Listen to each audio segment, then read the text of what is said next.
Today, we're looking at a really unconventional timeline. Yeah, it's this whole idea that the divine plan, the big prophecies, maybe they've already happened. Exactly. And that we're now living in, well, a sort of hidden aftermath of a kingdom we don't even realize existed. Right. It's not just theology, though. It pulls together biblical readings, historical accounts, even some pretty esoteric stuff. Kind of a shortcut to understanding this whole alternative view. And it makes some, frankly, startling claims about things you thought were settled history. Okay, so let's get into the core of it. This idea that eschatology, the end time stuff, wasn't future, but happened between 33 AD and 70 AD. Precisely. That's the radical part. Yeah. It suggests the crucifixion around 33 AD kicked off a 7-year tribulation period. And things like the seals, trumpets, bowls from Revelation, they unfolded then. Not sequentially, yeah, within that 37-year time frame, leading right up to 70 AD. Wow. Okay, but does history actually, line up with this? Is there corroboration? Well, the proponents point to things like the Jewish-Roman Wars and the really catastrophic siege of Jerusalem in 70 AD.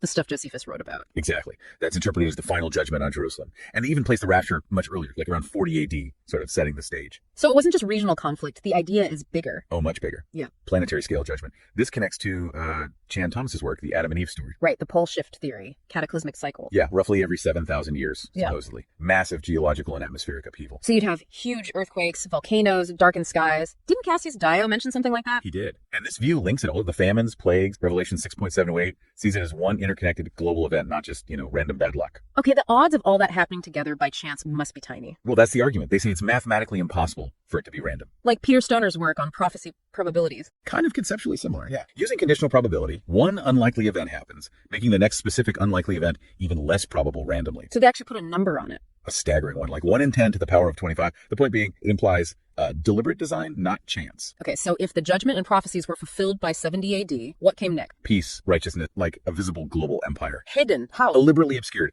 A great concealment. This is where they bring in Herbert Illig's phantom time theory. That's the idea that centuries were just inserted into the calendar. Roughly, yeah. About 300 years, maybe 614 AD to 911 AD, potentially fabricated or misdated. So the Dark Ages weren't just dark, they were... It's a kind of reset after the Golden Age ended. This concealment becomes the explanation for that period, reinterpreting the Bible's little season of Satan as this historical manipulation. Okay, this is leading somewhere really wild, isn't it? The pyramids. That they weren't built thousands of years ago, but in 70 AD. Specifically then, yes, by the Jewish remnant, guided divinely after Jerusalem fell. Monuments to this hidden kingdom. But the evidence, how do they explain the established timeline? They argue the lack of clear records before 70 AD is the point. It's a result of that great concealment. So the archaeological mystery becomes proof. In this view, yes. Evidence of lost knowledge, a superior understanding from that hidden era. It flips the whole thing on its head.